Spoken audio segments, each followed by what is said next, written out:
إلى قاعة الاجتماع.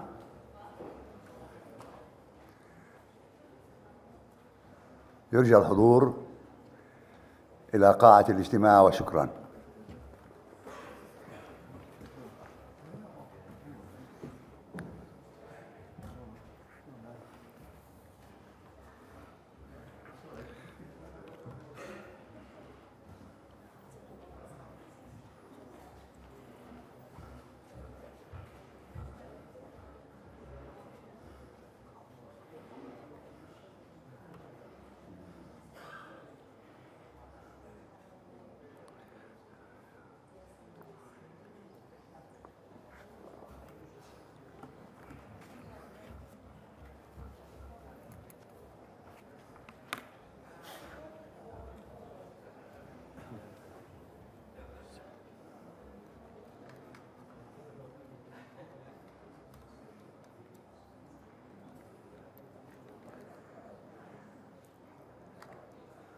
We start?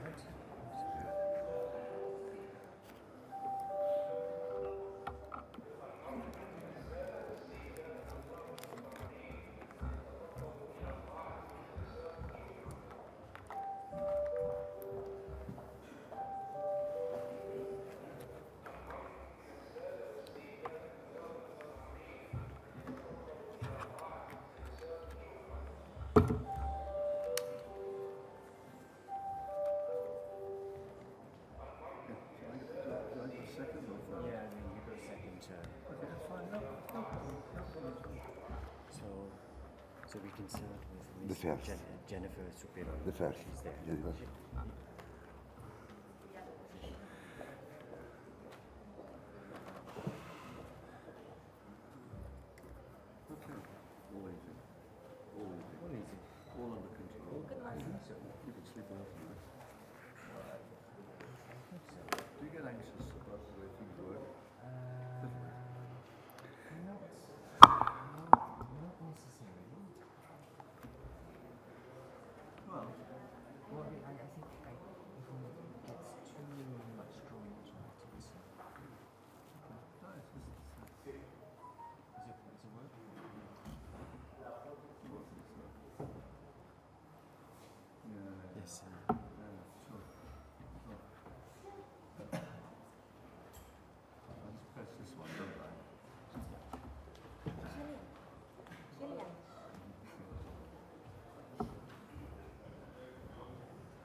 We have to start. What? We have to start because it's... Start?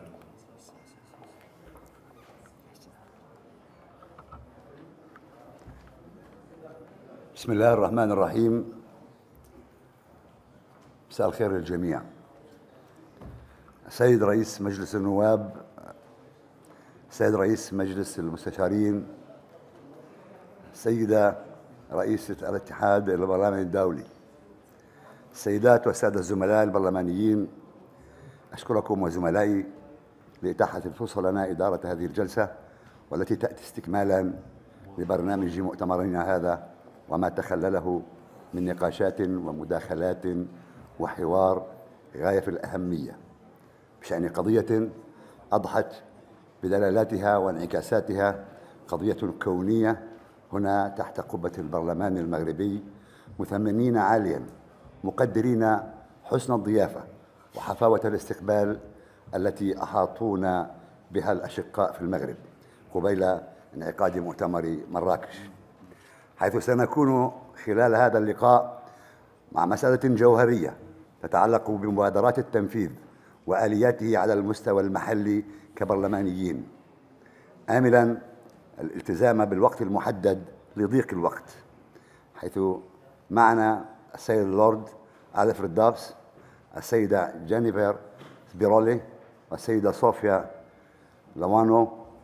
والكلمة الآن للسيدة جينيفر زبورلي، فلتتفضل.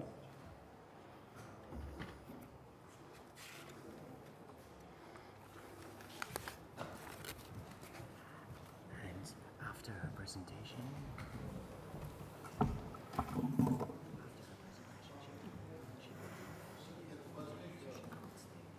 Yes, yes.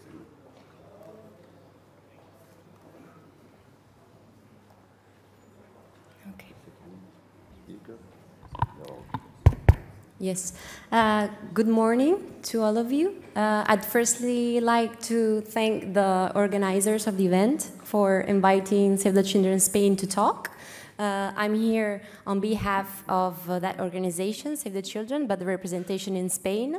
And we've been invited to explore a bit our implementing activities in a very local context, which is Spain, and most specifically in Andalusia and Ceuta and Melilla, which is where we are mainly basing our activities regarding children on the move.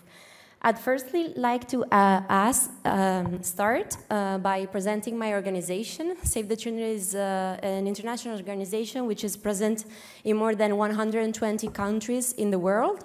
And by last year, we reached more than 155 million children, both boys and girls, of course. And we mainly work around the issues of health, access to education, access to protection, livelihoods, and we also develop advocacy activities, and that is actually my own role within Save the Children Spain. I'm advocacy advisor on the issues of migrations.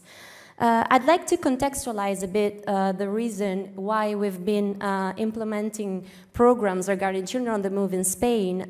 We have just started 3 years ago in 2016 with our first program in Melilla. But it is good to know and to mention the fact that last year, in 2017, more than 33,000 children, both accompanied and non-accompanied minors, have arrived to European member states. And between them, 92% of them, talking about 20,000 children, were forced to do it without the company of an adult, without the responsibility of an adult, and develop their migration project by themselves.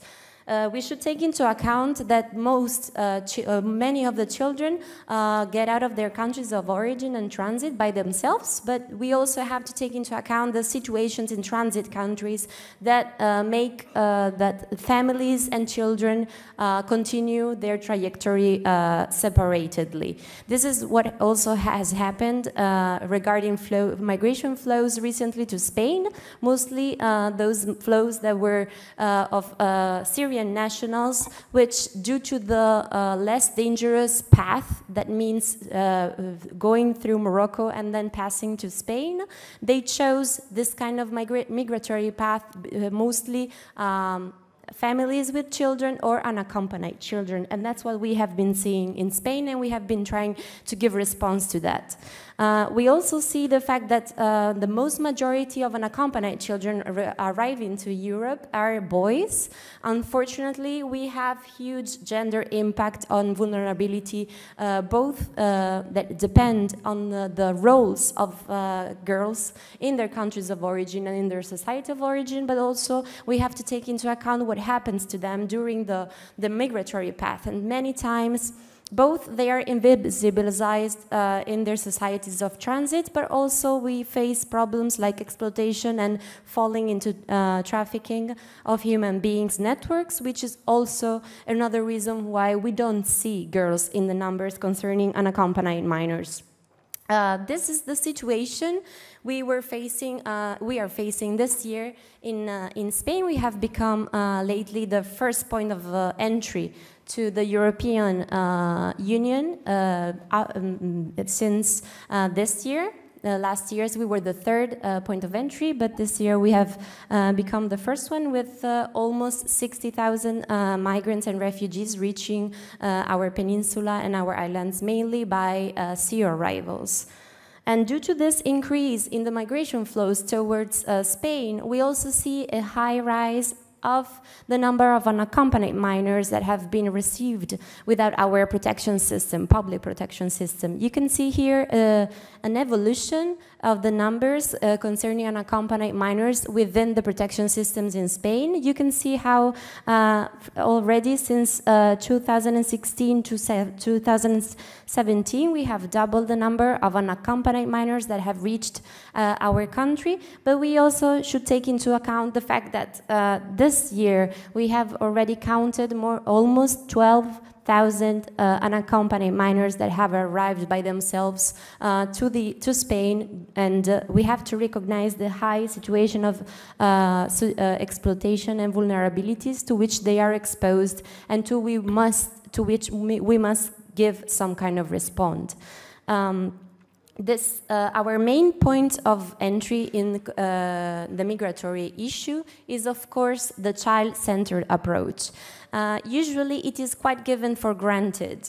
We talk about children as those little persons that migrate or that move along with their families, but we do have to take into consideration that they are part of those most vulnerable profiles, and due to this, a responsible and sustainable management of migration should take into account policies and practices that do put children at the center of the whole issue and use a child-centered approach in order to respond to their most specific vulnerabilities, necessities, and most of all, in order to guarantee their best solution and that their best interest is respected in all solutions that are taken into account. So our starting point is the fact that children are autonomous actors in migration and that they are autonomous decision makers. Of course, the conditions in all countries, both in origin, transit, and in arrival countries, and their framework, legal framework, will have a huge impact on the motivations of that migration, on the way it will be carried out, and also on the level of protection that children will be allowed to enter to or not, or excluded from. Children have their own migration project. Usually, we think of them as part of the migratory project of their parents, but as we have seen by the numbers, we face a lot of unaccompanied minors that take the decision to migrate by themselves. These kind of motivations are very varied. We will just have a look at it after, very briefly, but we do have to take into account that the legal channels for migration, of secure migration, which is what we are talking about here, do have a huge influence in the manner that these children will develop their migratory path. Of course, if there are, for example, no channels for unification, we will have a lot of children that will be living with Grammies, for example, or aunts or uncles in their countries of origin, waiting for their parents to be able to reunificate them in the countries of destiny. This means that if there are a lack of those channels, we will face situations in which children are forced to begin a migratory path by themselves because they really have no other means of reunifying with their families. And this should be taken account into policy and decision making, and mostly on the behalf of parliaments, of nationals.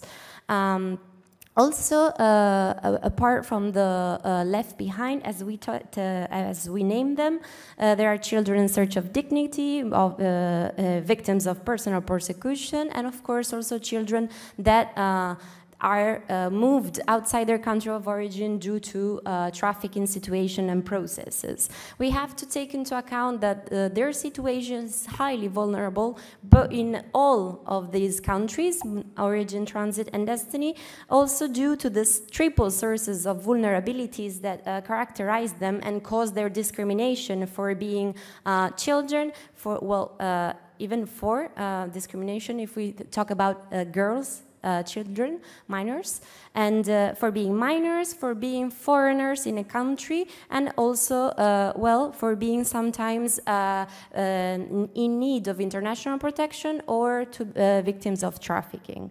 So the reformulation of policies and procedures inside our countries have to take into account all these characteristics, and most of all, it must take into account their personal project to avoid possible frustrations and unfulfilled expectation. This is mostly important due to the fact that many of children that don't see fulfilled their expectation and ambitions will fall into the cracks of our protection systems. We find a lot of children that do not want to enter institution and protection institutions because their opinion and their needs are not taken into account. Of course, if we receive a child that has most of his family members in another member states, and there is no way in which the protection system can allow that reunification, we will find a child that will probably run away from the protection system and try to reunify with his family by his own. This also situation can be found,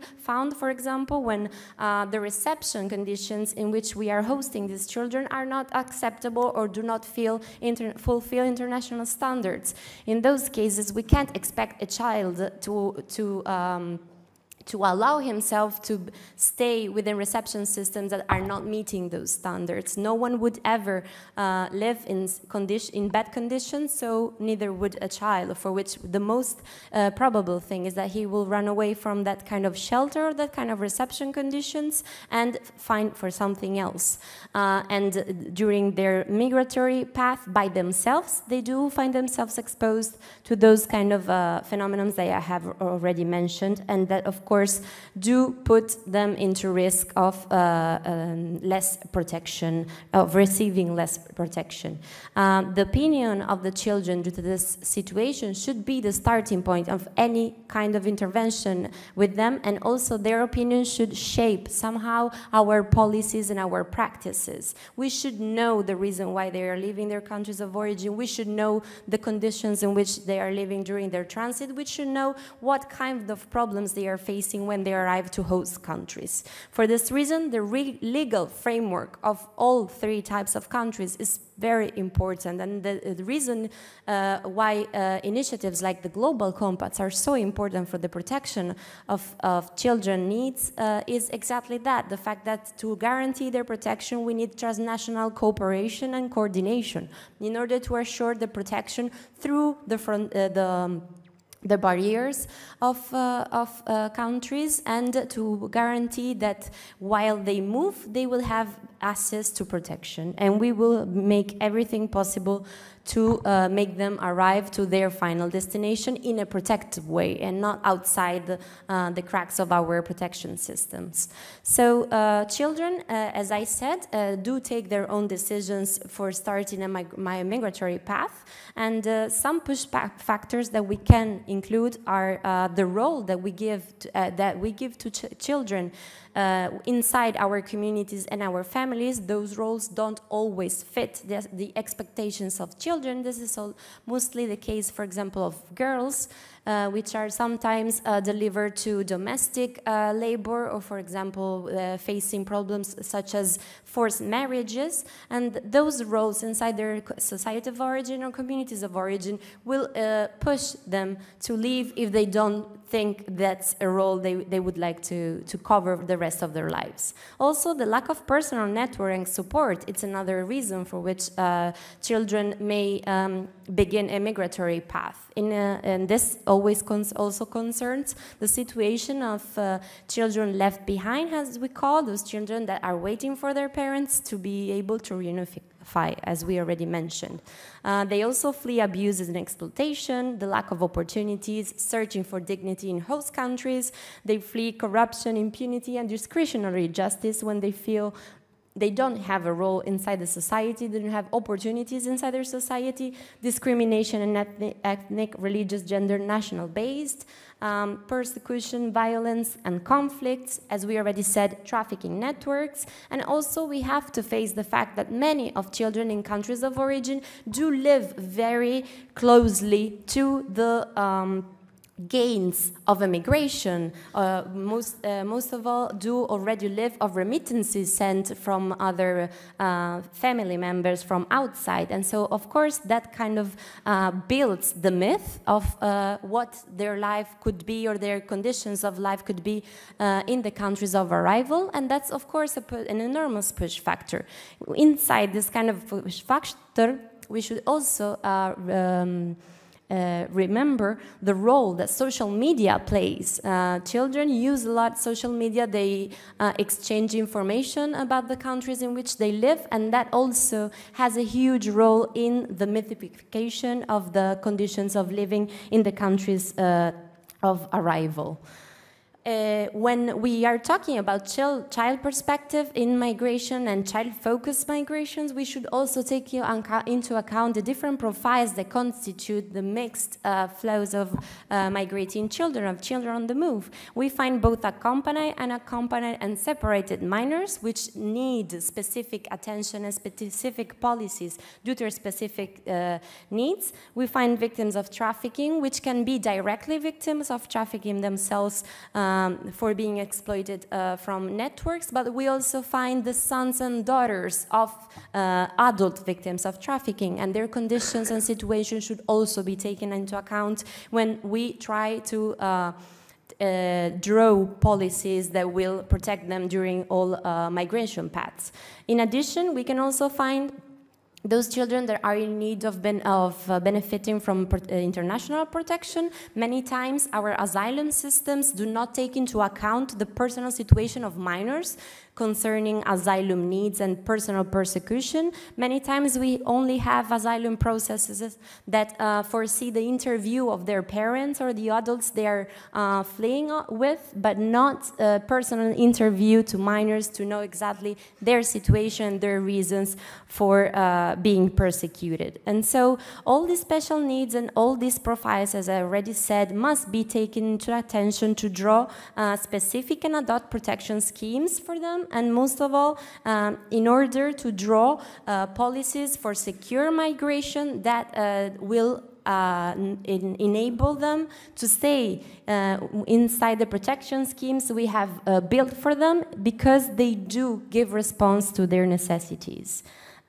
Save the Children is part of the initiative for child rights in the Global Compact, and yesterday I remember one of the colleagues kind of asked the relation between Global Compacts and child protection, and so I'd like just to resume the 6 main action points we are suggesting within policy making concerning the protection of children, migrant children and refugees, which is obviously the principle of non-discrimination, which is not only due to what we were talking about, ethnicity or religious, but also to the fact that sometimes states do treat differently children when they are very young-aged, when they're like less than 15 years old, and they do discriminate those that are older than 15 to 18 years old because they consider them almost adults. Well, that kind of child-focused approach should take into account the fact that a minor is a minor, 0-18 aged, and so obviously they will have different needs. A child who is 8 years old and an adolescent who is 17, but that does not mean that they need less attention or less protection. We just need to pay specific attention to their specific needs of the collective. The best interest of the child also applies to that category. We see how unaccompanied minors are usually 16, 17 years old. That does not mean they should not be subject of an assessment of their best interest in order to pursue the best solution for them. Child protection is the third main line of action, of course, due to the fact that each one of the profiles we are talking about needs to receive special protection, and in order to have that protection and also access to services, which is the other line of action, we should take into account their regularization, the fact that we should treat them as minors and do not take into account their migratory status, nor the migratory status of their adults. These kind of details for us should not be taken into account in the moment we receive or we treat a migrant or refugee child. The same issue regards child detention, which should always be avoided, and also we should take into account that many times detaining their parents and the adults they are traveling with will have a huge impact on them. We have to take into account how the situation of adults that are traveling with children also has impact directly on children. And all this, obviously, to find sustainable solution for them. And now, rapidly to end up, I'd like to just resume what we are doing in Spain, mainly at entry points through our child and youth-friendly spaces. We have specialized teams that what they do is working in building the resilience of children that have been on the move, both accompanied and unaccompanied. We kind of try to give them back their childhood, because a child that has been traveling with adults has seen things, has experienced things that children should not experience, and so we try to give them back to that security. And in the meantime, while giving them a nice and friendly space, we also offer specialized counseling and information on procedures they will be subject to and the rights they are recognized to in the country they just arrived. In this case, it's Spain. And we also develop certain activities with the main aim of identifying additional vulnerabilities of a minor. For example, a minor who arrives with adults who say they are his parents, but finally they are not. We do pay attention to those kind of risks that could encounter the minors we are working with. At the moment, we are mainly working in Andalusia mainland, because it has become the first point of entry inside the Spanish territory, and also in the enclave of Melilla due to the also migratory pressure it has been experiencing. And just to finish, just resuming some of the main challenges we are facing, and that I think that should be taken into account when we draw specific policies for protection of migrant and refugee children, which is their identification, most of all paying attention to the determination of their age when they do not count with documents from the countries of origin, which is unfortunately something that happens a lot. We have to draw very carefully those assessment of ages, because the worst thing we can do is to finish the childhood of a minor, declaring him as an adult when he's not. And this also concerns the protection of vulnerable profiles, of course, and has huge impact on their future, mostly concerning to minor victims of trafficking declared as adults. And another point of concern is reception conditions, mostly in countries that are facing huge migratory pressure, and there are a challenging situation to guarantee those standards and conditions. The regularization of their situation, as I already said, it's another point of concern. And finally, their access to education, training, and mostly labor and to employment. Also due to the fact that many of the unaccompanied minors we work with are 17, and so it's a very small step to already be adults and turn 18. And if you don't receive that kind of support and integration, you will not be, you will not have given the needs to that, the means to survive after reaching the 18 years. And I think this it will be my conclusion. I already extended myself. Thank you very much. I'd just like to say that I will probably not be here for the questions. I'm very sorry, but I'm leaving you my, should be here. I'm leaving you my email in case you would like to know more about Save the Children methodology, or just in general the situation of migrant children and refugees in Europe, in Spain. Thank you very much.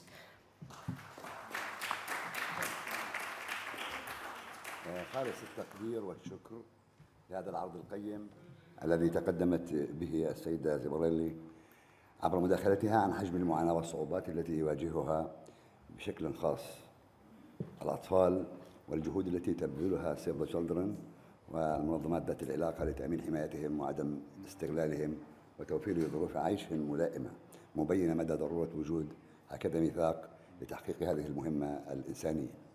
والآن الكلمة للسيد اللورد ألفريد دابس عضو مجلس الولايات بالمملكة المتحدة، فليتفضل مشكورا. Thank you very much indeed.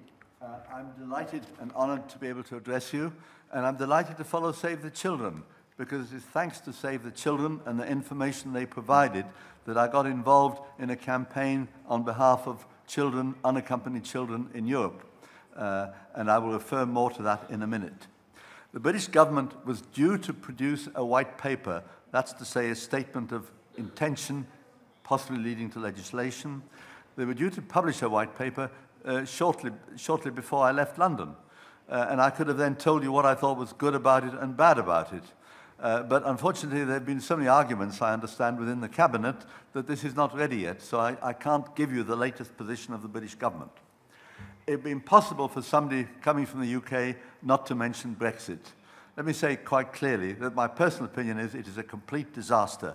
It is one of the stupidest things Britain has done.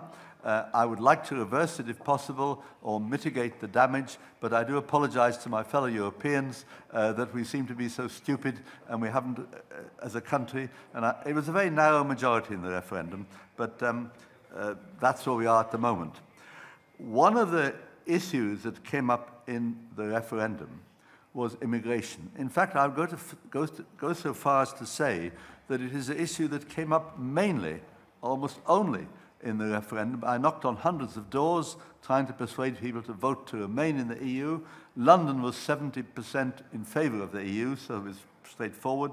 But the one issue that came up was immigration. And I would say to people, look, what are you talking about? I was in hospital recently for a small procedure. Everybody, doctor, nurse, radiographer, they were all immigrants. Where would I have been without them? An argument which most people in London understood, but alas, not in the country as a whole. But the point about it is that economically, Britain needs migrants. We need, and the fear is that with Brexit, the flow of migrants, certainly from other EU countries, will stop, or it'll slow down. And that means we won't have the labour and the workforce to do what has to be done. And the people are complaining already, employers, that they will not be able to continue without. So there's a very clear argument in favour of migrants in that we need it. And I think we saw in earlier presentations that applies to many European countries. We need the migration. We need the people. Okay? And without them, it's going to be very difficult. And that is a key argument. I'm going back to Save the Children. They produced some information at the beginning of 2016 that there were 95,000 unaccompanied children somewhere in Europe.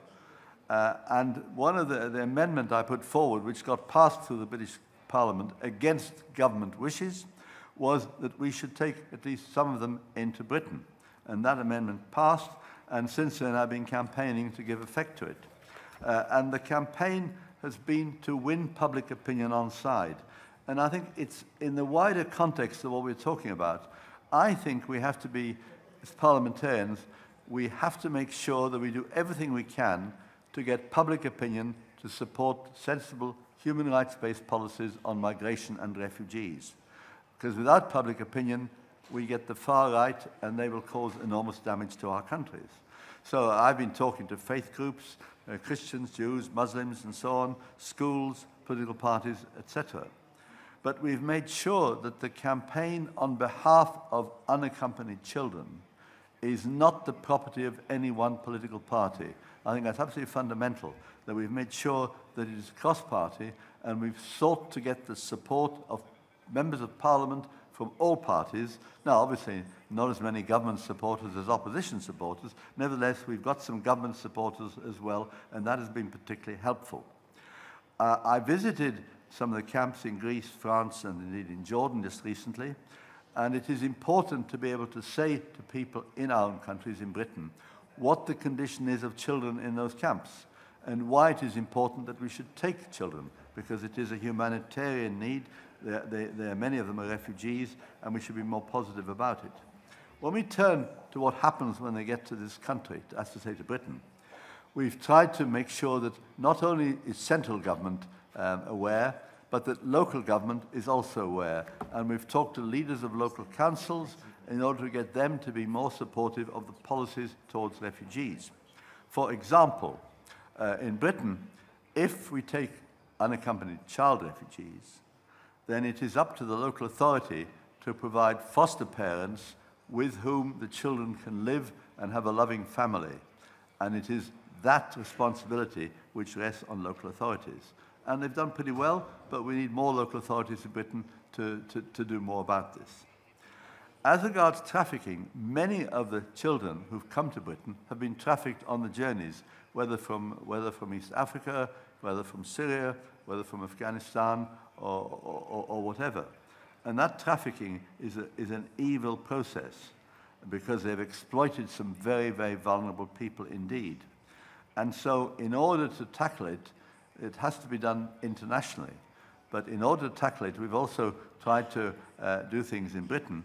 For example, it's necessary to train the police and other agencies so they can identify when people have been trafficked. It's not always obvious, and they have to look out for signs, whether it's social workers or police officers, that they've possibly identified people who are the victims of trafficking.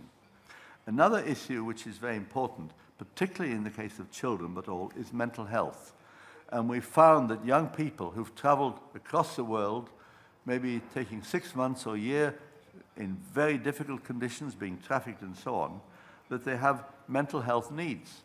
And it is important that that is recognized and that they are given maximum possible support. I'm sure we don't do well enough in Britain, but at least we're aware of the issue, that mental health is a very crucial point when we receive migrants, because some of them are in need of support, and it has to be recognized that has to happen. Another issue is the level of wages. It would be damaging to public opinion if migrants coming into a country are seen as a way of undercutting the wages of local people. I think it's absolutely important that isn't the case, because that increases hostility to migrants and makes for a not harmonious society. So I think it's important we look at employers to accept and understand their responsibilities in making sure everybody reaches minimum wage levels. And we have to make sure that trade unions, are supportive of the right to a minimum wage level on behalf of all workers, so that the migrants are there as part of the national workforce. The issue of family reunion has been mentioned, very crucial.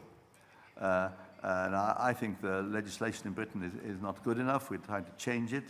But in terms of children, we've managed to pass an amendment through the British Parliament which ensures that a European Union treaty, which we call the Dublin Treaty, or Dublin III for short, under which a child in one EU country has the right to join relatives in another, that provision is maintained even after we have left the EU. And that was passed by the British Parliament, because we've had quite a few, nearly 1,000 children have come to Britain under that provision.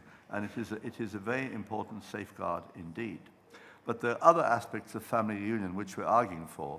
For example, if we have a child in Britain with family outside, that child should be allowed to have the family join the child in Britain or whatever country the child's in. And it's something we're still arguing about.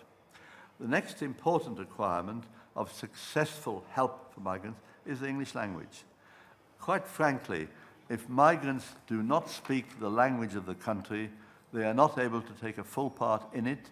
They're not able to have access to their rights and entitlements. And I think it is most important that they be given that opportunity. I was in a small village in South Wales meeting some Syrian families, and their main plea was, please, we need to be helped to learn English, because we have skills we've brought with us. We can't use those skills until we can learn enough English in order to provide the service that we're qualified to provide. So providing language for migrants is absolutely important. Now, some of them come with the language of the country they're going to, but others not, and I think it is very important. we had a major scandal in Britain, which you may have heard about, called the Windrush scandal. The Windrush was one of the ships which in the late 1940s and early 50s brought migrants from Jamaica and other Caribbean countries to Britain, which at that time it was their right to do.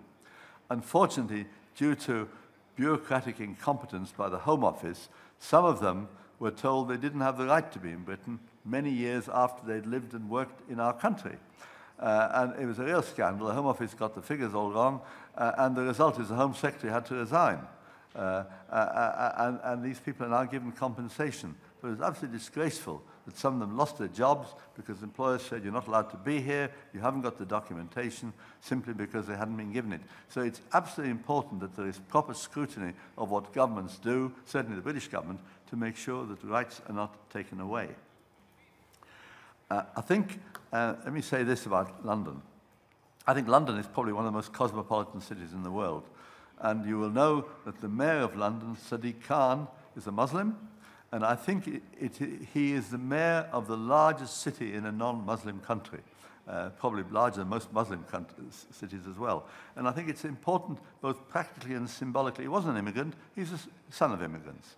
But I think it is important symbolically that London, a multicultural, multi-ethnic, multi-religious city, has as its mayor, the elected mayor, Sadiq Khan, who's a Muslim. And I think that sends a signal out to people who've come to Britain to say, you are going to be welcome in this country, because if we have the mayor of London who is what he is, then that is an important signal to all of you. So I think it is symbolically important. I think another issue is that people who come to a country should have the right to take part in civic society. They shouldn't feel marginalized. Very difficult. But, and of course the language is an important help in that. But I do think that we have to do what we can to ensure that migrants can play their full part in our civic societies, so that they feel they belong, that they have a part to play. Now, it's not widely known, or maybe it is widely known, but if you come to Britain, if you're Irish, or if you come from a Commonwealth country, then you have the right to vote in all elections, including parliamentary elections. And you can do that immediately on arrival once you've registered your address. And I think that is important as well, because then people feel they're part of it. And you will look in the British Parliament, you will see we have quite a number of people who are in all parties, who are migrants or the children of migrants who came to Britain and are taking a full part in our society. Let me just finish on a couple of things. Taking the wider issue of refugees, I think it's important that all countries, certainly European countries, but it goes wider, should share responsibility.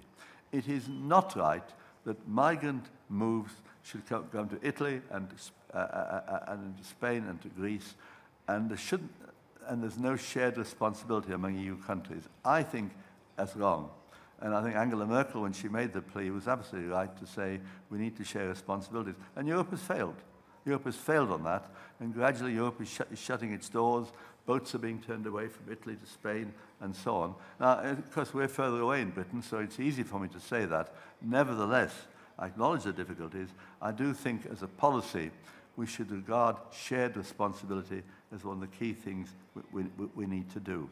Two more things. Let me go back to child refugees, in which I've been very much involved.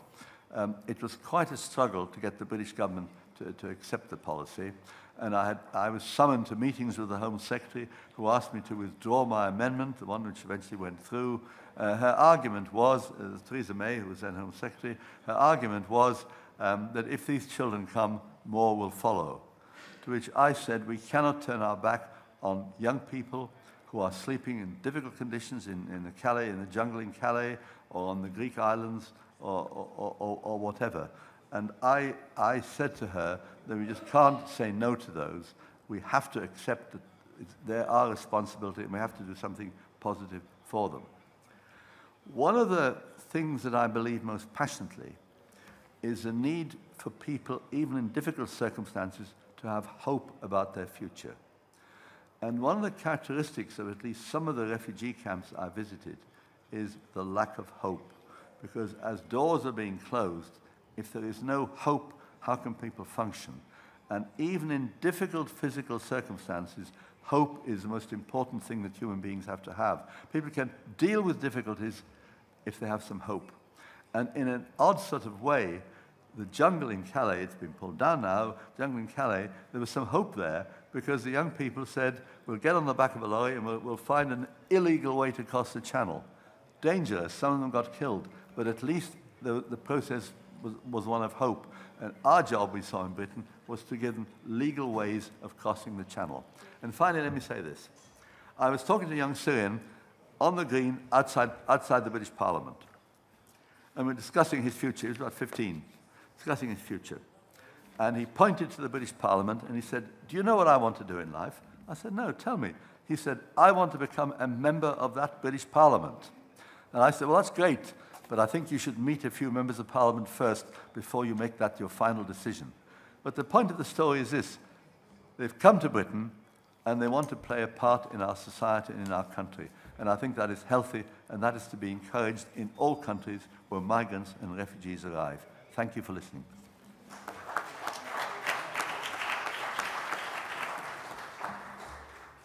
شكرا سيد لورد ألفريد دافس.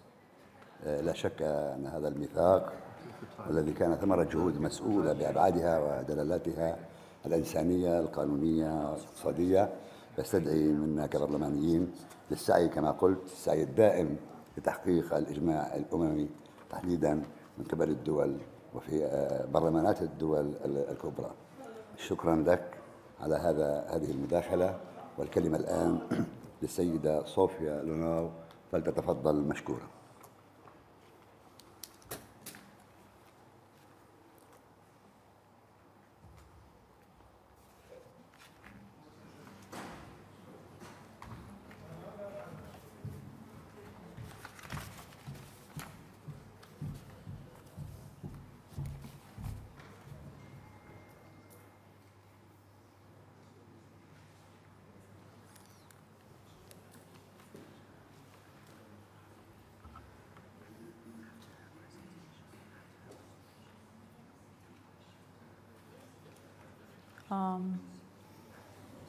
Can somebody help me here?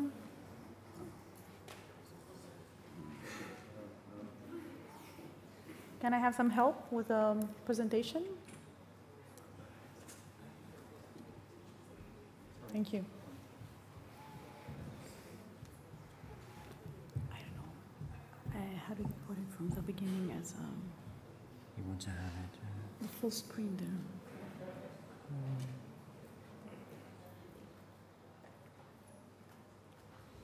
But it's just wait. Because I don't, maybe here, like a slideshow. It's not in English, so.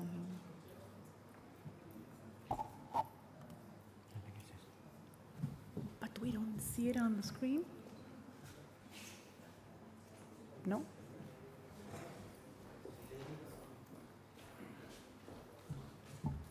Second hand? No, sí, lo que pasa es que hay dos pantallas. You are the expert.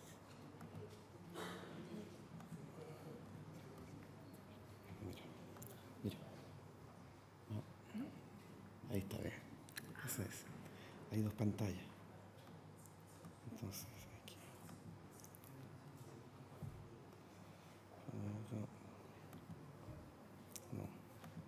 No era eso. Claro. Pongámosla aquí mejor y con eso. Un segundo.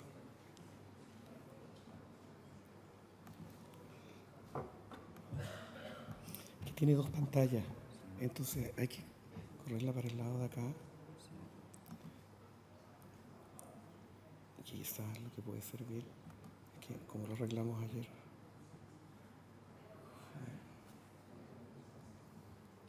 es que la puedo hacer que la vean ellos, pero no la vas a ver tú.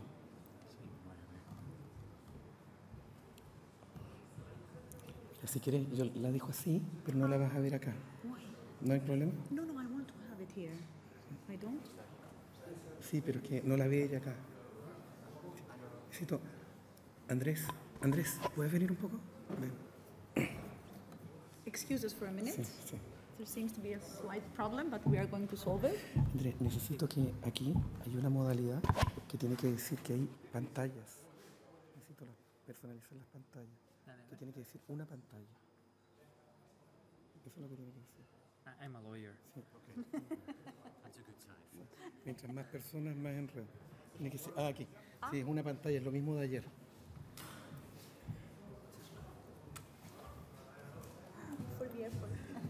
Which one? Which one? frame. Okay. Yes, exacto. This one? Yes. Está ahí. Ahí. It's already open. It's okay. Aquí. Ah, yes. Okay. From the beginning? Yes. Okay. Thank you. And this, I go with this. I just press this one. No. This Yes, with this. with this. Yeah. Okay. So and this, I go one step before. Okay. I think the problem is solved. So good morning from my part too. I would like to take the opportunity to thank Morocco, the Parliament of Morocco, and of course the Interparliamentary Union for inviting us and having the honor to be in front of you today. Last but not least for this session, after hearing Save the Children and Mr. Alfred Hubbs, I would make a presentation regarding a small country. Maybe you already know about it, about Greece, but that received a very large number of refugees since 2015. So I'm working as head of communication department at a small organization that has presented, we believe, a big impact during the last years in Greece, caring for migrants and asylum seekers. So I will be presenting our inclusive approach for refugees in Greece as a small paradigm of what local communities can do to support vulnerable groups. But before I go into details about what we do, I would like to share the story of Majd. So Majd is a 24 years old young person from Syria. He is currently studying English at the American College in Greece. He is one of the 78 refugees who won a scholarship through the Education Unites program, an initiative of the US Embassy in Athens, and he's currently working as an interpreter at Solidarity Now. Speaking with him, you can learn many things on how these young people think of their new life and the perception and the dreams they have about either living in Greece, either moving to another European country. But what is important that he shares with us is that he says that the path for social integration is not as difficult as we believe. If you are open and willing, you will make it. And if we all put our efforts together, we will make it. So this is the ground basis that we believe in Solidarity Now, and on this we are trying to build our programs and our activities. So I would just like to say some words about Solidarity Now, because it's a small organization. It's a non-profit humanitarian organization founded in Greece in 2013, so it's a really new and fresh organization upon the initiative of the Open Society Foundations. Our vision is to improve people's lives and to empower them to create a just and inclusive society. And we aim to respond to the needs of the most vulnerable and the marginalized groups in respective of race, religion, or ethnicity. So before we see what Solidarity Now has done these past years regarding migration in Greece, I would like to share some of the figures in the background of the refugee crisis. So 1 million people and more have passed through Greece in 2015 to 2016 until the closing of the Balkan route, until the closing of the borders, and the signing of the EU-Turkey deal in March 2016. The relocation program transferred 22,000 people from Greece and approximately more than 12,000 from Italy. Main recipient countries are Germany, France, Sweden, and the Netherlands. At the moment, there are currently an estimated of 64,000 refugees in Greece still remaining and trapped, let's say, because the closure of the borders. 35% of them are living in apartments, independent apartments. 44% of them are living still in camps, which is a huge number. We've all seen pictures of Moria in Lesbos camp, in Chios, in Samos, all these small islands that have received the biggest burden of the flow of refugees. And the rest of them are living in squats and informal structures, usually in very bad conditions. The refugees in Greece mainly come from Syria, Afghanistan, and Iraq. Around 68% are men. We have a huge percentage of single men that are trying to flee to other European countries. 30% are children, many of them usually unaccompanied, and 4% unaccompanied minors. Greece has changed the last few years from a transit country to a final destination country. And this is a reality. We like it or we don't like it. We take it or leave it, but it's a fact and it's a reality. So what do we do? Our first step is providing shelter. Solidarity's now first accommodation initiative was entitled Home for Hope program. Which was accompanied by a big media campaign back in 2016. And what we did, it was a really pilot project and very unique, because at that time we went on radio, on mass media, with a TV spot saying, please, if you have an empty room in your house, open up your house and host a refugee in your house. This had a very big impact and was a big success. From 2016, we began to be partners with UNHCR in the frame of the ESTIA program, funded by ECHO. And since then, we have provided accommodation in independent apartments to approximately more than 7,000 people in Greece. So you can see that a very newly organization has grown up because of the migration crisis, so-called crisis, so we had to respond to the emergency needs. So we now have, at the moment, we have more than 2,000 people hosted in independent apartments in Athens, in Thessaloniki, and Ioannina, 3 major cities of Greece. So we have experienced a changing landscape during these past few years. Before the crisis, we had a weak civil society dominated by party patronage and selective state funding. And we had no voluntarism, let's say, spirit. We had a low trust, fragile, and hectic civil society. And of course, with the recession and the financial crisis during the 10 years, which is a long period, we had a sharp decline in revenues and more pressing needs by local populations. And after the refugee crisis in 2015, we had massive waves of vulnerable people and, of course, funding availability very strong. So how did we move forward? What were the challenges?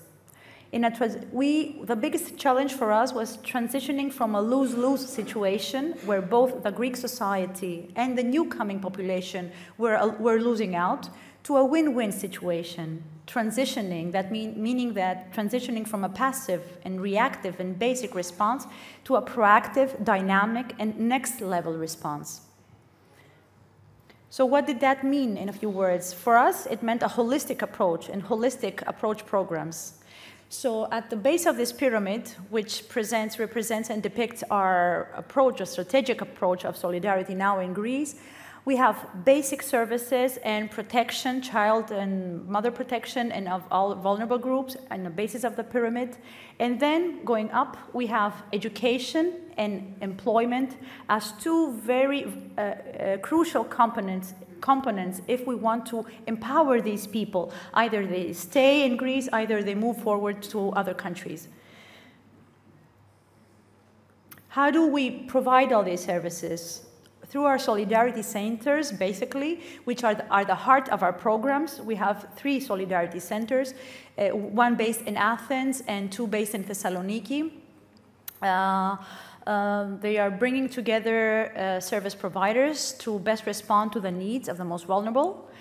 At these years that they have been operating, we have reached more than 100,000 beneficiaries to date, and they provide an array of services, including psychosocial support, legal aid, employment support to the people, cultural mediation, children and family support.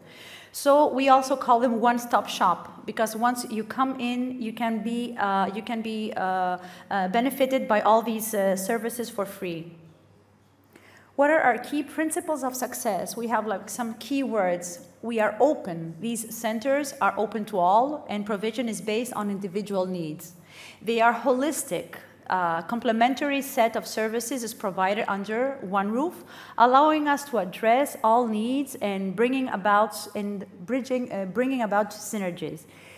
These centers are also dynamic. The services are evaluated on an annual basis to ensure that they are responding to most pressing needs. They are consistent. They have been running continuously and have thus become a reference point in these two cities, and they are collaborative. The centers are linked up with other NGOs and with all our programs, but also with the public and private sectors. We find that synergies are the way to go forward. Otherwise, you get marginalized as well. As I said, education is a very crucial component for our programs, and Education Matters is the umbrella project for all our educational programs. Solidarity now has supported 4,000 children to get enrolled to school. We have offered more than 10,000 activities in non-formal education to children all over Greece, in urban areas and in camps. And these activities include language learning, Greek, English, French, and the mother tongue of people, because we can imagine that many children have never enrolled in school. They were very young when they were obliged to leave their country of origin. We provide IT skills and different other activities. This is young 17-year-old Zainab Anan. She's from Lebanon. She's one of our beneficiaries in the Blue Refugee Center in Thessaloniki. She loves writing. Her dream is to live in Greece and to work as a playwright. And as she shares with us, she says that she finds herself through writing. When I write, I feel that I can say some things that I couldn't say in real life.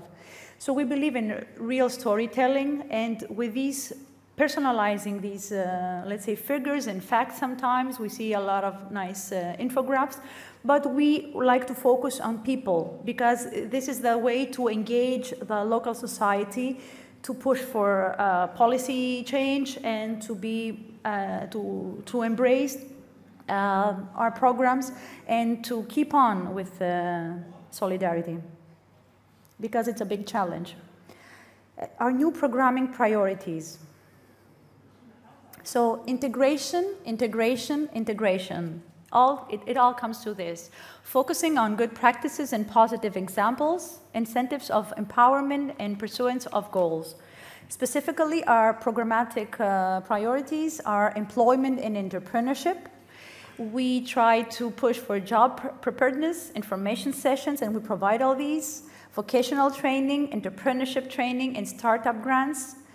We provide education, as I already said, language and IT classes, and targeted education to the people, and as we call it, neighborhood program activities to reawaken all these neighborhoods around our solidarity centers where these people live, usually. Looking back, regarding some achievements that we have succeeded during the past years, along like these 5 last years that we've been operating in Greece, more than 300,000 people have been benefited and assisted in a variety of ways, through accommodation, through legal aid, psychosocial support, employability services and jobs, and so on. 350 people are in the payroll. We are a big team in Greece, and we try to have a strong advocacy work. Recently, we are working on a European Citizens Initiative a petition of the European Union regarding the mismanagement of the EU funds for the refugees. And we are taking more and more synergies with other NGOs in Greece in order to push for policy change. So this is from my part. Thank you very much.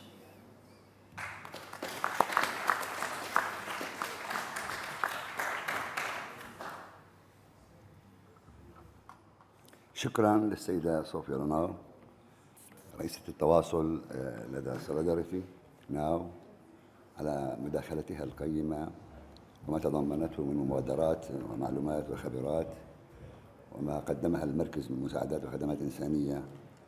فالشكر كل الشكر لك وللجهود التي توظفونها بهذه المعاني الإنسانية والواجب الذي فرضه واقع عملكم الميداني. الآن ننتقل إلى الأسئلة والمناقشة.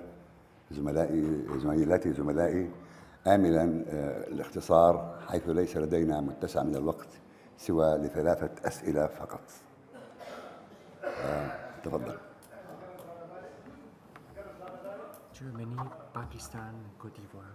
Germany, Pakistan, Côte d'Ivoire. باكستان. Germany, Pakistan, and Côte d'Ivoire. Côte d'Ivoire. كوسوفو.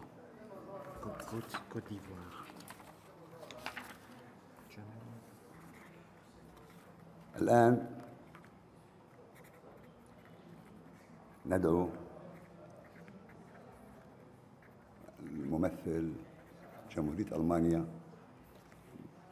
عبر برلمانها وحضوره هنا لإلقاء أو لطرح سؤاله، فليتفضل. Dear colleagues, it's a great honor to be here with all of you in Rabat. As representative of the German Parliament, I wanted to give special thanks to the host of this final Interparliamentary Union on the Global Compact for Migration. The Kingdom of Morocco not only stands out as an outstanding host, but has also played a crucial role as reliable and actively engaged partner under the joint chairmanship with Germany of the Global Forum on Migration and Development, which contributed to the successful process for the Global Compact for Migration. I came here to Rabat with one eye smiling, with one eye crying. One eye smiling because we, the international community, have come to a milestone agreement that is supported by the vast majorities of states. One eye crying because some states, unfortunately out of Europe, withdrew their support for the compact in the last couple of weeks. Those states that withdrew their support did so, in my view, for wrong reasons. These decisions have been fueled by populist policies based on xenophobia and misinformation. Populists are endangering not only Europe but the whole world. The rise of nationalism worries me very much. As a representative from Germany, I can tell you that we in Germany feel a historical responsibility to prevent racism and xenophobia and want to ensure the ongoing of multilateralism and fight with all of you against the nationalism in the world. Therefore, we appreciate it very much that the Global Compact for Migration includes the common goal of the international community to eliminate all forms of discrimination, including racism, xenophobia, and intolerance against migrants and their families. Germany has a wealth of experience in combating racism, and we are more than willing to share this experience with other nations. One prime example for this are our political foundations, such as the Adenauer Foundation, the Ebert Foundation, or the Naumann Foundation, which have been established after World War II for the purpose of political education in Germany. Subsequently, these foundations have also established offices in many host countries to share our experience and help with political education in the spirit of respect for human rights around the world. Another important aspect regarding the implementation of the Global Compact for Migration in Germany is an Immigration Act. It may be surprising to you that a country like Germany doesn't have an Immigration Act, and it's also surprising for many Germans. I'm a representative of the Liberal Party in the German Parliament, and we have been demanding an Immigration Act for a long time, but without success so far. Our Conservative Party in Germany was not willing to admit that Germany is an immigration country, But in the wake of the debate about the Global Compact for Migration, the Conservative Party has finally acknowledged that, that we need an Immigration Act, which will be debated in the German Parliament in early 2019. In drafting this new act, one example for us to learn from was the Immigration Act of Canada, but I think we should be able to learn also from other countries and the Immigration Acts and use these experiences to work on our Immigration Act. So I welcome very much the contributions from everyone who would like to share the experience with their act. Overall, I think the Global Compact for safe, orderly and regular migration represents a good balance of interests between host, transit and destination countries for migration. Coming to agree on such an important topic was more necessary than ever, and while I regret that some have unfortunately decided to withdraw their support for the compact, we are still happy that the vast majorities of states share the same commitment to cooperation as international community to work towards safe, orderly and regular migration. Thank you very much for your attendance. سؤال ممثل باكستان فليتفضل.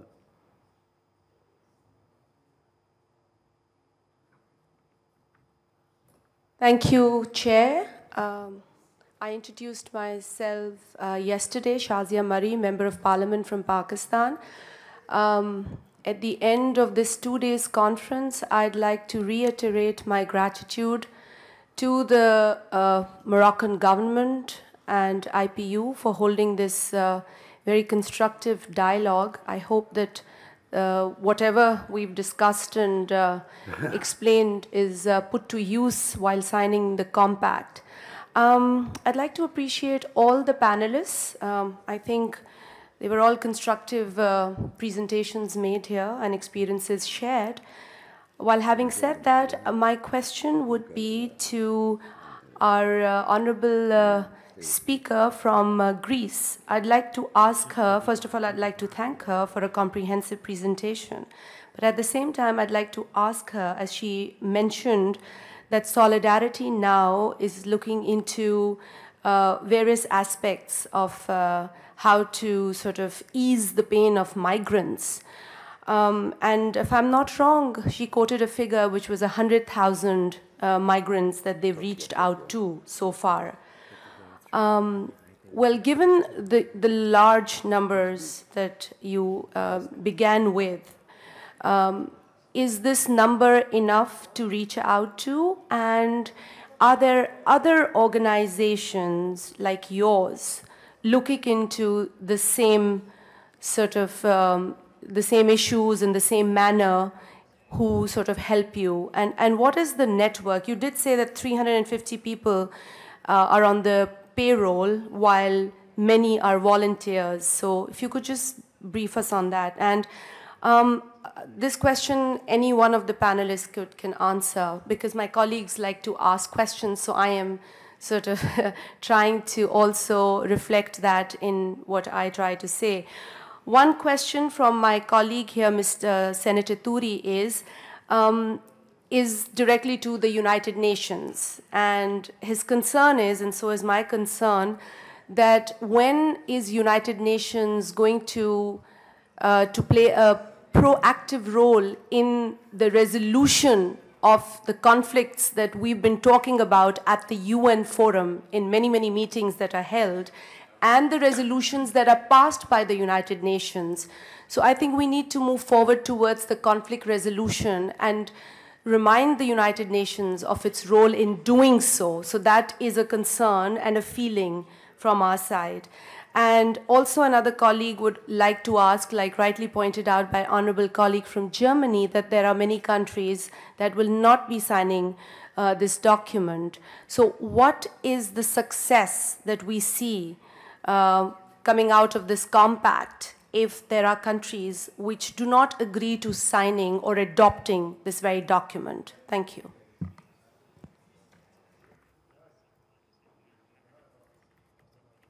شكرا.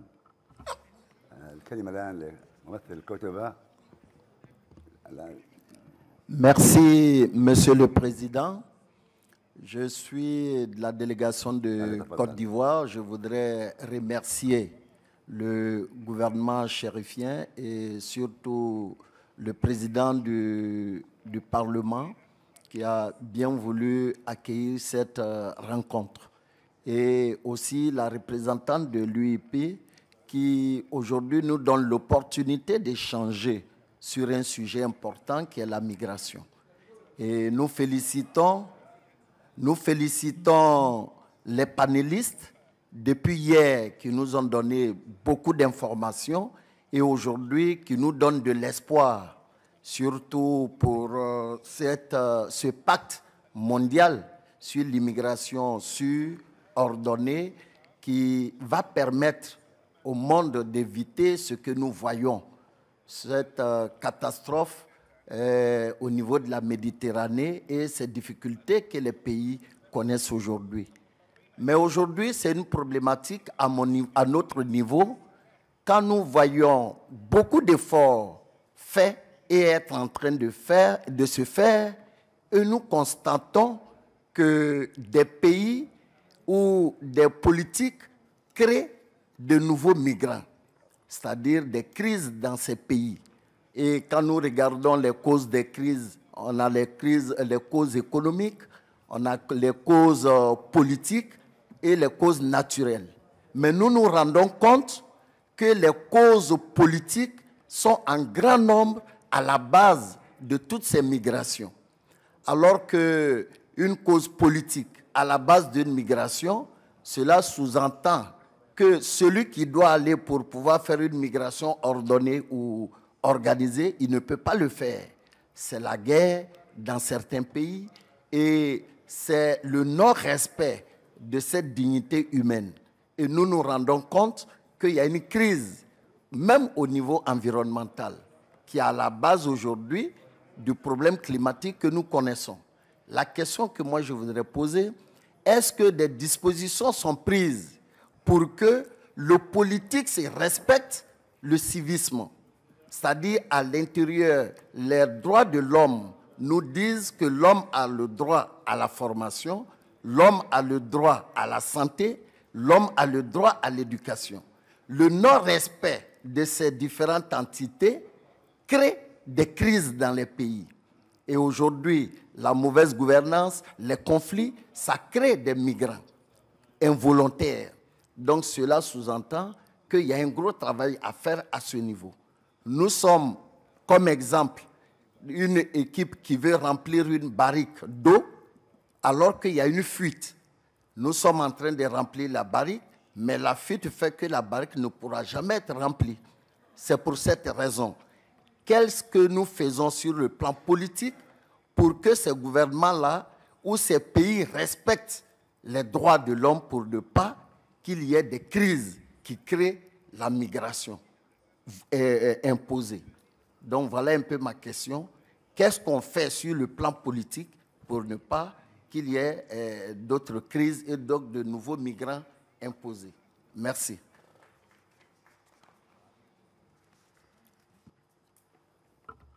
شكرا.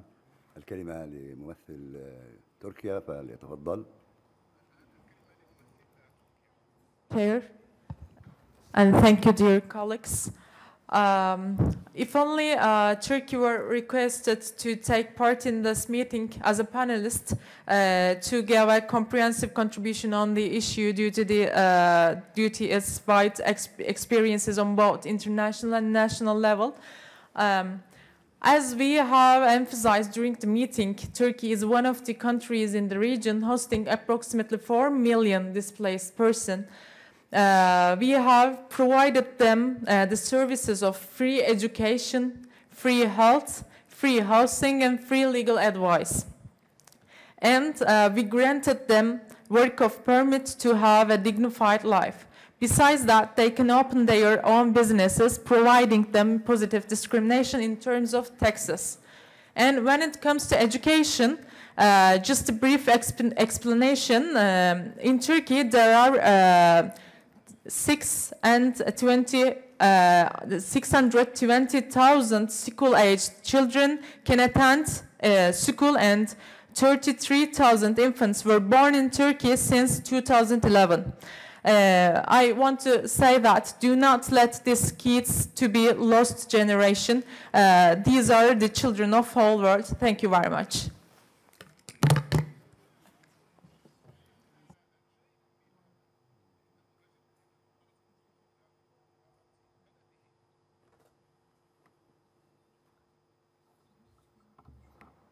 شكرا لأسئلتكم ومداخلاتكم الهامة وما تضمنته من معلومات قيمة. وننتقل الآن للإجابة على أسئلتكم من خلال المحاضرين السيد لورد والأخت السيدة صوفيا.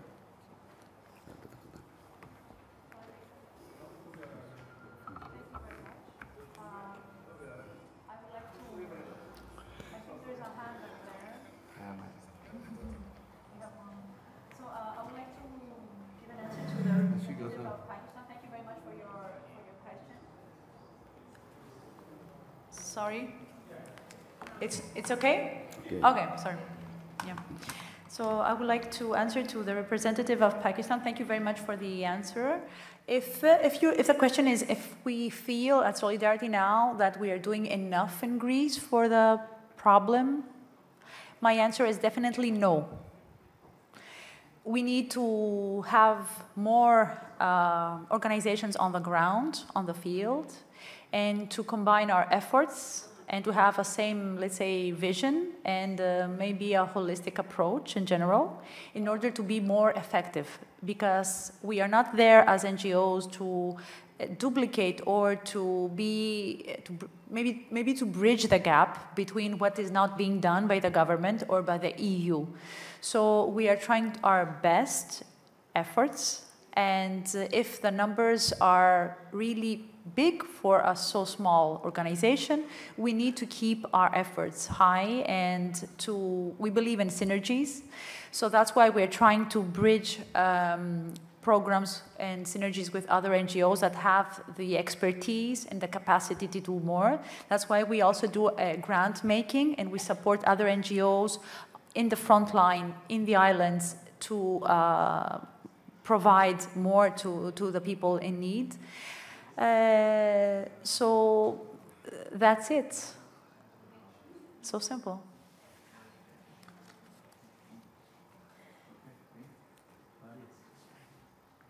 Okay, fine. تفضل. Could I just try and comment on the various questions very briefly? First of all, Germany. Yeah, I personally applaud the opposition to nationalism expressed by our friend from Germany. Opposition to racism, xenophobia. These are all very positive things, and good luck to Germany, and we should all do likewise. As regards Pakistan and Greece, I've been to look at refugees in Athens, in Thessaloniki, and on Lesbos, as our colleague said. And I do think the international community should do more to help the Greek authorities deal with the situation. There's some very difficult situation in the camps, and the doors are all shut, and there's not much hope for young people in those camps. In Athens, the situation is, I think, a bit easier because there's more going on and it's a better organized. But on the islands, it's pretty difficult, and I think we should all internationally help. I work with some British NGOs that are active there, and we're desperately trying to get more of the children from the camps in Greece to come to the UK, a very positive thing. And we're trying to push the British government to commit to taking 10,000 unaccompanied child refugees over the next 10 years. It's very small, but 1,000 a year would still be better than nothing. So that's our campaign. As far as the Côte d'Ivoire is concerned, yeah, I think you mentioned education, justice, and so on.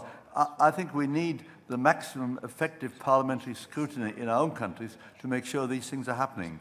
And I hope in the British Parliament we have fairly good scrutiny. We can always do better, but I think it's important we do have that scrutiny and see what's happening. And finally, to Turkey. Yeah, I applaud what Turkey's done as regards refugees. You've taken far more than any other country, and well done, Turkey, on that. Thank you very much.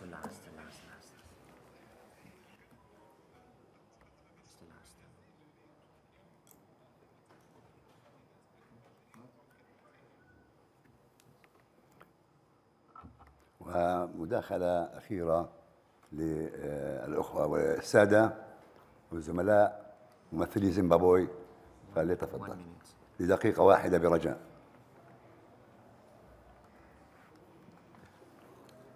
Good afternoon to you all. I bring greetings from the Zimbabwe Republic, Second Republic.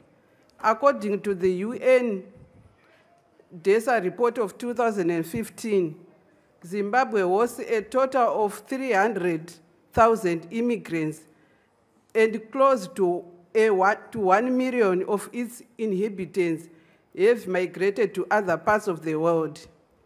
South Africa is one of the most significant destinations for Zimbabwean immigrants. Due to its proximity and historical ties, Zimbabweans are also migrated to other countries within the region, such as Zambia, Namibia, and Botswana. The major causes for migration are varied, but in the majority cases, people are in search of better economic opportunities and their relatives and kinsmen. Zimbabwe formerly had seamless borders before independence and called Southern Rhodesia, Zambia Northern Rhodesia, and Malawi Nyasaland, from where the workers in railway systems of these three countries, including South Africa, were migrating from. Yes, the borders were seamless, permanent relationships were formed for generations, and people in the southern region of Africa do not respect borders. In their quest to continue and relate, this puts pressure on the country's infrastructure, especially Zimbabwe. This would be like the fall of the Berlin Wall in Germany, Glasnost and Perestroika in the former Soviet Union, the North and South Korea. Health delivery systems, HIV and AIDS and cervical cancer testing and treatment across the religious divide, including in refugee camps spearheaded by the Minister of Health and the country's First Lady, Mrs. Auxilia Mnangagwa, under a organization of the Angel of Hope Foundation. There has been a moratorium announced by Zimbabwean government to enhance the registration of undocumented vulnerable children and undocumented migrants and refugees. Housing situation as a result of migrants and hosting of the refugees now has a backlog of more than 10% of its population, numbering 1.5 million houses. It's important for global organizations to support housing and infrastructure development in Zimbabwe. Migrants and refugees are free to register as citizens if they marry a Zimbabwean, so the marriage laws are non-discriminatory. Legislation, women involvement in Zimbabwe, in 2013, established a constitution which gives 30% proportional representation in parliament. Because what men can do, women decision makers can do better, and they care better for migrants and refugees in word and deed. Agenda 2030, SADC industrialization, Africa Agenda 2063, anchored on vibrant domestic economic policies, such as the establishment of the special economic zones, which are an antidote for industrialization, which are an antidote to de-industrialization. This promotes economic migration, which is supported by registration and it promotes 100% capital and profits repatriation, but leaves behind a vibrant infrastructure in Zimbabwe, utilities, and a lot of taxes and jobs for the masses. A solidarity from Zimbabwe is solid and unwavering for the Compact Global Migration Agreement, I thank you all.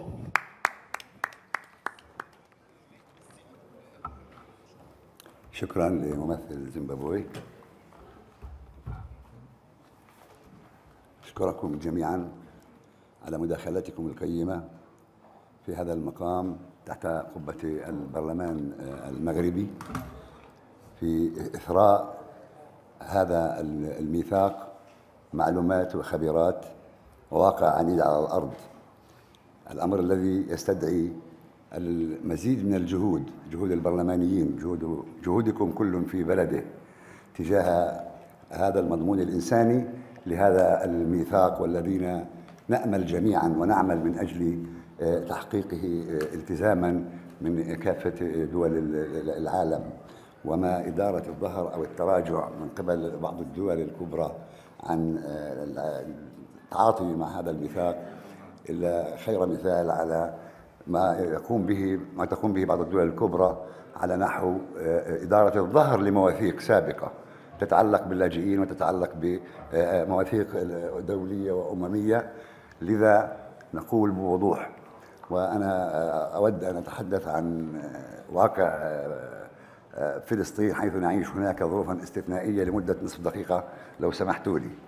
ففي فلسطين مورست كل أسباب الهجرات وأشكالها وأنواعها القسري والاقتصادي والأمني والاجتماعي عبر عقود من الزمن، الأمر الذي لا زال قائم وضربا بعرض الحائط من قبل دولة الاحتلال الإسرائيلية التي لا زالت تمارس بتشريعات وبإسناد قوانين عنصرية لتحقيق أهدافها بالقمع والتشريد لأبناء الشعب الفلسطيني وملاحقتهم حتى في البلدان التي استضافت الفلسطينيين مشكورين منذ البداية الأولى، منذ النكبة الأولى.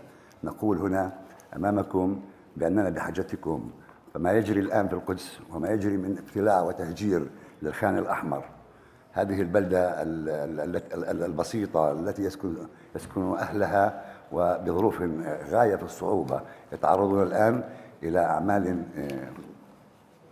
تكاد تبلغ يعني حد التطهير من خلال اقتلاعهم من أرضهم ومن بيوتهم. فنشكركم جميعا ونشكر كل من ساهم في هذا الإثراء الغني لهذا الميثاق الذي نعمل أن يكون أو أن يوضع موضع تنفيذ وموضع إلزام. فالمهمة ليست بالقليلة، المهمة عسيرة، ونقول دوما بأن الإجماع الذي شاهدته هنا من خلال الدعم والإسناد لإقرار والعمل بموجب هذا الميثاق هو لا دافع أمل لكل الشعوب المقهورة من أجل تحقيق حياة إنسانية وإشاعة ديمقراطية وتوفير عيش كريم لكل من واجه ظروف القسوة والهجرة والتهجير. فوكالة الغوث الدولية التي تمول منذ انشئت عام 49 وبقرار أممي، أنشئت بقرار أممي تقوم بتقديم الخدمات الأساسية ليزيد عن 5 مليون لاجئ فلسطيني، الآن تحاصر بقرارات دولة كبرى هي الولايات المتحدة، وتحاصر بحيث يتم تجفيف مصادر الدعم والتمويل. فكل الشكر لبرلماناتكم، برلمانات الدول التي رفضت التعاطي مع هذا القرار وأكدت على أنها ستواصل توفير الدعم اللازم للحلول دون وقوع مصائب وجرائم جديدة نتاج ما يجري في قطاع غزة وما يجري في الضفة الغربية. شكرا لكم، شكرا لحكومة المغرب وبرلمانها، شكرا لهذا الحضور الذي نعتز به، وآسف على الإطالة، آسف إن كنت أطلت. شكرا لكم جميعا.